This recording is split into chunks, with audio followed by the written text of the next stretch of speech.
नमस्कार प्रिय विद्यार्थियों, मैं आशा करता हूँ कि आप जहाँ पे भी होंगे स्वस्थ होंगे और अपनी पढ़ाई सुचारू रूप से जारी रख रहे होंगे। और हाँ, हिंदी तो मेरे साथ पढ़ ही रहे होंगे और नोट्स तो आप बना ही रहे होंगे और इसी के साथ साथ याद भी कर रहे होंगे, ऐसे मैं आशा करता हूँ, है ना। चलिए विद्यार्थियों, आज हम हिंदी व्याकरण के खंड में हमारा जो तीसरा अध्याय है शब्द विचार, उसको देखने जा रहे हैं। शब्द विचार विद्यार्थियों, शब्द विचार के बारे में हम शब्द के अर्थ के बारे में जानेंगे, कौन कौन से शब्द होते हैं, कौन उनके आकार भेद प्रकार के बारे में ऐसे जो क्लासेस में चर्चा करेंगे। देखिए आप सभी देखिए, शब्द विचार में सबसे पहले हम शब्द की परिभाषा को देखते हैं। और शब्द की परिभाषा अगर हम देखें तो शब्द की परिभाषा क्या कहते हैं विद्यार्थियों, शब्द की परिभाषा कैसे लिखेंगे आप लोग और कैसे याद रखेंगे। देखिए शब्द की परिभाषा में आप हमेशा ध्यान रखना, देखिए एक या एक से, क्या विद्यार्थियों, एक या एक से, बोलिए मेरे साथ, एक या एक से अधिक, एक या एक से अधिक, एक या एक से अधिक वर्णों, एक या एक से अधिक वर्णों के एक सार्थक, कौन से सार्थक, सार्थक मतलब विद्यार्थियों जिनका कोई अर्थ हो, जिन वर्णों का कोई अर्थ हो, सार्थक समूह, है ना, सार्थक समूह, है ना, समूह जिनका कोई निश्चित, क्या निश्चित अर्थ हो, है ना, जिनका क्या होना चाहिए विद्यार्थियों, निश्चित अर्थ होना चाहिए, है ना। उन्हें हम क्या कहेंगे, बोलिए, उन्हें कहेंगे, उसे हम क्या कहेंगे विद्यार्थियों, उसे हम शब्द कहेंगे या शब्द कहते हैं। बिल्कुल सही बात, है ना। तो आपने क्या देखा, हमने देखा कि शब्द उन एक या एक से अधिक वर्णों के सार्थक समूह को कहेंगे जिनका कोई अर्थ निकले, है ना। सार्थक मतलब जिन वर्णों को मिलाकर कोई अर्थ निकले, उन्हें क्या कहेंगे, शब्द। जैसे हम बात करें तो हम बात करें कि का क्या है, बोलो, वर्ण है ना। धन म क्या है, बोलो, म क्या है, वर्ण है। और ल बोलो क्या है विद्यार्थियों, वर्ण है। तो इन तीनों को जब हमने जोड़ा तो क्या बन गया, बोलिए, कमल। और वर्णों का सार्थक समूह बना, क्या समूह मतलब बहुत सारे वर्ण मिल गए ना, और सार्थक है नहीं सभी, है ना, कभी है, मैं भी है, इनको मिलाकर सार्थक समूह मिल गया जिसका क्या होना चाहिए, निश्चित अर्थ होना चाहिए। तो इसका एक निश्चित अर्थ भी है कमल, यानी कि आप जानते हैं कमल का पौधा हो सकता है या किसी आप छात्रों का किसी छात्र का नाम भी हो सकता है।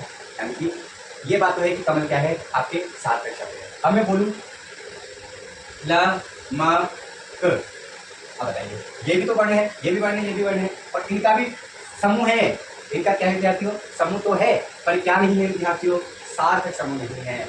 इसका मतलब इसका कोई निश्चित अर्थ नहीं है, और जिसका कोई निश्चित अर्थ ना हो उसको क्या नहीं कहेंगे विद्यार्थियों, कुछ भी कहेंगे पर क्या नहीं कहेंगे, बोलिए, हाँ, क्या नहीं कहेंगे, शब्द नहीं कहेंगे, है ना। और इसको क्या कहेंगे, शब्द कहेंगे। इतना आप लोगों को सभी को समझ में आया तो लाइक कीजिए, सब्सक्राइब कीजिए और क्या कीजिए, शेयर कीजिए, आगे देखिए।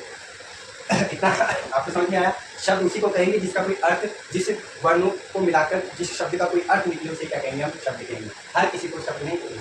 जैसे कचरा शब्द है, वर्णों को मिलाकर मिला है, पर लचरा कोई शब्द नहीं है ना, है, कोई क्या होता है लचरा, हम जानते हैं, तो वो क्या नहीं होगा, बोलिए विद्यार्थियों, शब्द नहीं होगा। चलिए अब हम आगे चलते हैं और शब्द के आगे हम देखने की कोशिश करते हैं कि शब्द के वर्गीकरण के रूप में 4 प्रकार से हम शब्द का वर्गीकरण कर सकते हैं विद्यार्थियों। ठीक है, 4 प्रकार से हम शब्दों का क्या कर सकते हैं, वर्गीकरण। कितने प्रकार से, बोलिए, 4 से। ठीक है, पहला वर्गीकरण विद्यार्थियों क्या हो जाएगा, उत्पत्ति के आधार पर। इसके आधार पर दोनों विद्यार्थियों शब्दों का जो वर्गीकरण हो जाएगा, उत्पत्ति या फिर आपके स्रोत भी हो सकते, लिखा हुआ आता है कहीं पे, है ना, उत्पत्ति या स्रोत के आधार पर, है ना, उत्पत्ति या स्रोत के आधार पर हो जाएगा विद्यार्थियों।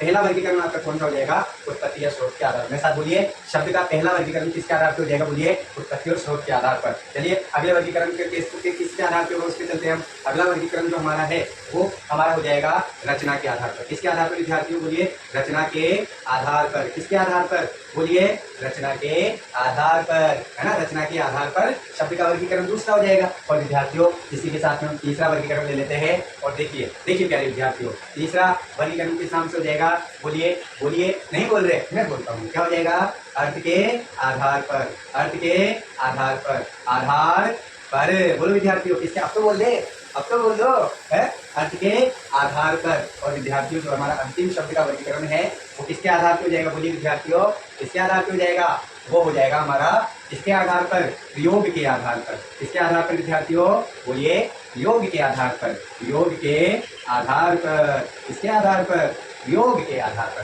तो शब्द की हमने परिभाषा देखी, शब्द की परिभाषा के बारे में शब्द का वर्गीकरण करा, है ना, शब्द का वर्गीकरण करा, और शब्द का वर्गीकरण हमने 4 प्रकार से देखा। पहला वर्गीकरण उत्पत्ति स्रोत के आधार पर, दूसरा रचना के आधार पर, तीसरा हमने देखा अर्थ के आधार पर, और चौथा देखा प्रयोग के आधार पर। चलिए इनके बारे में एक एक करके हम बात कर लेते हैं, है ना, एक एक करके बात करनी चाहिए, है ना। अब आप देखिए ये चार्ट बना लीजिएगा आप लोग, है ना। अब आगे देखिए ये जो वर्गीय जो उत्पत्ति के आधार पे है ना, इस उत्पत्ति के आधार पर इसके उपभेद भी होंगे। ये 4 भेद तो शब्द का वर्गीकरण है, इसके उपभेद भी होंगे। तो उपभेद कौन कौन से होंगे देखिए, उत्पत्ति के आधार पर है, तो उत्पत्ति के आधार पर आप अब ये क्या बोलते हैं, इसको 5 प्रकार से आप इसको डिवाइड कर सकते हैं। देखो कैसे कर सकते हैं। पहला हो जाएगा उत्पत्ति के आधार पर, जिसको मैं नाम दे दूंगा, ठीक है। इसी का ये किसका बोलिए विद्यार्थियों, बोलिए इसका, है ना। तो पहला कौन सा हो जाएगा, क, ये क्या हो जाएगा, तत्सम, तत्सम शब्द। कौन से, तत्सम शब्द हो जाएंगे विद्यार्थियों, कौन से शब्द बोलिए, तत्सम शब्द। दूसरा जो ख में ले लिया, ये ख क्या हो जाएगा, तद्भव, हाँ तद्भव शब्द। कौन से शब्द विद्यार्थियों, तद्भव शब्द। और फिर हमारा ग हो जाएगा देशी शब्द। कौन से, देसेज, है ना, देसेज शब्द।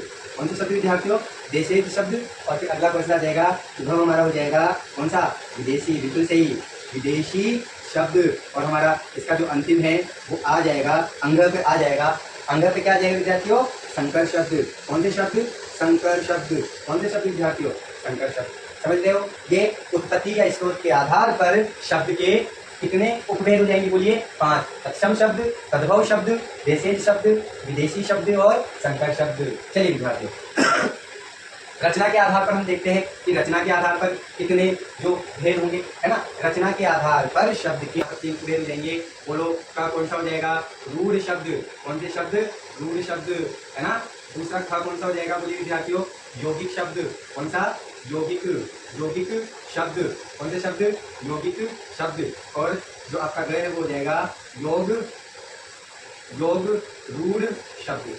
ठीक है विद्यार्थियों, रचना के आधार पर 3 प्रकार से शब्दों का विभाजन उपभेद हो जाएंगे रचना के आधार पर, है ना। रचना के आधार पर रूढ़ शब्द, योगी शब्द और योग रूढ़ शब्द। अब अर्थ के आधार पर चलते हैं, तो अर्थ के आधार पर भी प्यारे विद्यार्थियों कितने हो जाएंगे बोलिए, 2 हो जाएंगे। पहला कौन सा हो जाएगा बोलिए, सार्थक शब्द। हाँ कौन से शब्द, सार्थक शब्द, सही सही बताया, कौन सा शब्द, सार्थक शब्द। और अगला कौन सा हो जाएगा प्यारे विद्यार्थियों, अगला हो जाएगा, हाँ सही बोला, निरर्थक। कौन से, निरर्थक शब्द, निरर्थक शब्द। इसके बाद में विद्यार्थियों अर्थ के आधार पर सार्थक शब्द और निरर्थक शब्द 2 उपभेद होंगे। और प्रयोग के आधार पर हम अगर बात करें तो प्रयोग के आधार पर भी हमारे 2 उपभेद होंगे विद्यार्थियों। और वो 2 उपभेद कौन से हो जाएंगे बोलिए, कौन से हो जाएंगे, कौन से हो जाएंगे। एक तो हो जाएंगे विकारी शब्द, बोलिए कौन से, विकारी शब्द, विकारी शब्द, विकारी शब्द, है ना। और दूसरे कौन से हो जाएंगे प्यारे विद्यार्थियों, दूसरे हो जाएंगे अविकारी, अविकारी शब्द। और इन अविकारी शब्द को ही विद्यार्थियों क्या बोला जाता है, आपको एक बात बताऊं, क्या बोला जाता है, अव्यय। अव्यय आपने सुना होगा ना, अव्यय, अव्यय को ही क्या कहा जाता है, विकारी शब्द। चलिए विद्यार्थियों हमने देखा शब्द की परिभाषा देखी कि एक या एक से अधिक वर्णों के सार्थक समूह को जिसका कोई निश्चित अर्थ निकले उसको क्या कहते हैं बोलिए, शब्द कहते हैं। शब्द का हमने वर्गीकरण देखा, भेद देखे 4 प्रकार के, कौन कौन से होते हैं बोलिए विद्यार्थी, उत्पत्ति स्रोत के आधार पर, दूसरा रचना के आधार पर, तीसरा अर्थ के आधार पर, चौथा प्रयोग के आधार पर। फिर हमने इनके उपभेद देखे, उत्पत्ति और स्रोत के आधार पर कितने उपभेद, 5 उपभेद। कौन कौन से, बोलिए मेरे साथ, कौन कौन से हैं, बोले सर, तत्सम है ना पहला, तद्भव है ना दूसरा, है देसेज तीसरा, विदेशी चौथा, संकर शब्द 5वां। अरे वाह, आपको तो याद हो गया विद्यार्थी, है ना। ऐसे हम धीरे धीरे सारी चीजें याद कर लेंगे, है ना। आगे देखिए आपको एक बात और बताऊं, आगे रचना के आधार पर जब हम देखेंगे तो रचना के आधार पर कितने हमें मिलेंगे, 3 मिलेंगे। रूढ़ शब्द, बोलिए कौन कौन, रचना के आधार पर 3, बोलिए मेरे साथ, रचना के आधार पर 3 उपभेद, बोलिए कौन से, रूढ़ शब्द, यौगिक शब्द और योग रूढ़ शब्द। ठीक है, आगे हम अर्थ के आधार पर, अर्थ के आधार पर और भी आसान है विद्यार्थियों। कैसे, कैसे, सार्थक शब्द और निरर्थक शब्द 2 ही शब्द होते हैं। बोलिए कौन सा शब्द है विद्यार्थियों, कमल। बोले सर ये तो किसी का नाम है या कोई फूल है, फूल का नाम भी तो कमल है, तो सर ये इसका कोई अर्थ है, इसका मतलब ये कौन सा शब्द हुआ विद्यार्थियों, सार्थक शब्द जिसका अर्थ कोई निकले, और निरर्थक शब्द जिसका कोई अर्थ ना निकले, है ना। और ये कौन सा शब्द है विद्यार्थियों, नमक, नमक निरर्थक है। और ये तो शब्द ही नहीं है ना, जो शब्द ही नहीं है तो इसको निरर्थक और सार्थक तो गलत बात है, पर फिर भी कह देते हैं कि निरर्थक शब्द है ना। पर आगे मैंने बताया आपको कि प्रयोग के आधार पर, प्रयोग के आधार पर 2 शब्द उपभेद होते हैं। कौन कौन से विद्यार्थियों, हाँ आपको पता है, बोलिए विकारी शब्द और अविकारी शब्द। और अविकारी को ही क्या बोलते हैं प्यारे विद्यार्थियों, अव्यय, क्या बोलते हैं, अव्यय, है ना। चलिए अब विद्यार्थियों देखिए हम अब इन पर एक एक करके बात करेंगे। एक एक करके बात करेंगे विद्यार्थियों। और हम देख लेते हैं ये एक एक मिनट के लिए आप है ना इसका स्क्रीनशॉट ले लो, मैं साइड में हट जाता हूँ, फिर हम देखेंगे ये बात है ना।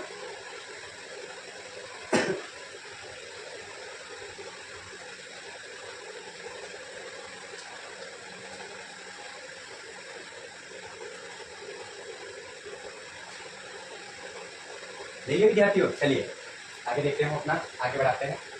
बता रहा हूँ मैं ना, चलिए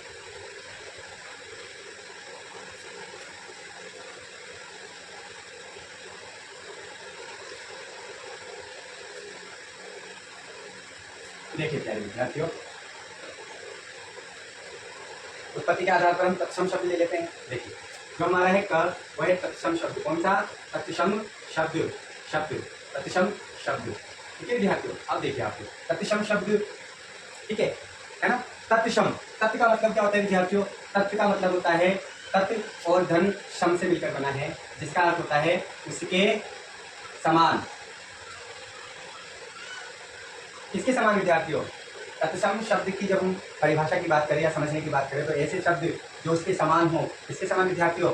हाँ, हिंदी कहाँ से प्रफुल्लित हुई है, कहाँ से उत्पत्ति हुई है? हिंदी की संस्कृत भाषा से, और संस्कृत भाषा को ही हिंदी की जननी भाषा कहा जाता है, तो संस्कृत से। तो देखिए तत्सम यानी कि जो शब्द हिंदी में संस्कृत से लिए गए, यूं के यूं ही लिए गए हैं, जो का त्यों ले लिया गया है, उन्हें क्या कहते हैं बोलिए विद्यार्थियों? तत्सम शब्द कहते हैं। देखिए मेरे साथ, मैं आपको लिखवा रहा हूँ ऐसे शब्द। देखिए ऐसे शब्द जिसको संस्कृत भाषा से, ऐसे शब्द जिसको संस्कृत भाषा से जो का त्यों हिंदी में ले लिया गया है, उसे जो का त्यों हिंदी में ले लिया गया है, उसे तत्सम शब्द कहते हैं। ठीक है विद्यार्थियों, जैसे जैसे मैंने आपको कहा, जैसे जैसे यहाँ पे लिख देता हूँ संस्कृत से, है ना, संस्कृत से। ठीक है, अब देखिए विद्यार्थियों, जैसे संस्कृत में एक शब्द आता है, कौन सा आता है बोलिए? सूर्य। तो सूर्य आप ऐसे लिखते हैं ना, बोलिए सूर्य ऐसे ही लिखते हैं ना। कौन ऐसा नहीं लिखता? तो सर हम ऐसे नहीं लिखते, कोई है ऐसा? हम तो नहीं लिखते सर, सभी ऐसा लिखते हैं ना, बोलो। हाँ, तो बेटा ये हिंदी का तो नहीं, ये तो संस्कृत का शब्द है। जो बोले सर हम तो हिंदी में पढ़ते ही हमेशा ये लिखा हुआ आता है। आपकी बात सही है, पर मैंने एक परिभाषा वो लिखवाई, आप अभी है ना, क्या लिखवाई है? कि ऐसे शब्द जो हिंदी में संस्कृत से यूं के यूं ले लिए गए हो, है ना, बिना कोई परिवर्तन किए, है ना, उन्हें परिवर्तन नहीं किया, तो है तो ये संस्कृत का शब्द, और इसको उठा के यूं का यूं कहाँ पे लेके आ गए? हिंदी भाषा में लेके आ गए। तो जिन शब्दों को संस्कृत से यूं का यूं उठाकर, ज्यों का त्यों उठाकर, है ना, हिंदी में लेके आ गए, यूं का यूं उसको प्रयोग किया जाता है। कौन से शब्द विद्यार्थियों?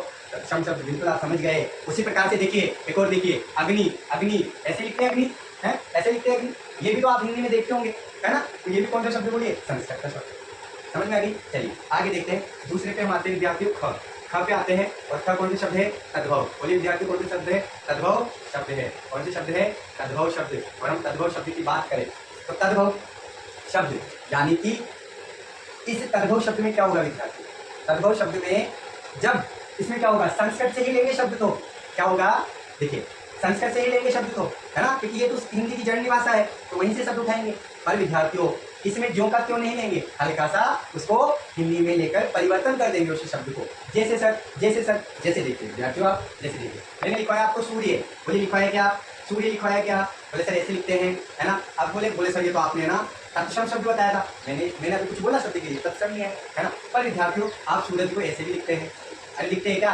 है सूरज, ये भी था सूरज, एक बार बोलिए, ये भी सूरज ही है ना, है ना। तो ये सूरज कौन सी भाषा का है? हिंदी भाषा। यानी कि इसको थोड़ा सा तोड़ मरोड़ कर, है ना, ऐसे लिख दिया। ये कौन सा शब्द हो गया? तद्भव। ठीक है विद्यार्थी, आगे देखिए, आपने लिखवाया सर अग्नि, और अग्नि के लिए आपने बोला था सर ये कौन सा है? तत्सम शब्द। पर विद्यार्थियों आग भी तो लिखते हैं आप, वहां आग लग गई, है ना, इसको भी आपने थोड़ा बहुत क्या कर दिया विद्यार्थियों? परिवर्तन कर लिया ना। और जब आपने इसको परिवर्तन करके लिख दिया, अग्नि की जगह आग लिख दिया, तो आप कौन से शब्द लिखिए? बोलो तद्भव, है ना। और आपने अग्नि लिखी तो बोलो आपने हिंदी भाषा का प्रयोग तो किया, पर जो शब्द संस्कृत में यूपी में ले लिए हिंदी भाषा में, उसका तत्सम शब्द का प्रयोग किया। बोलो विद्यार्थी ये समझ में आ गया क्या?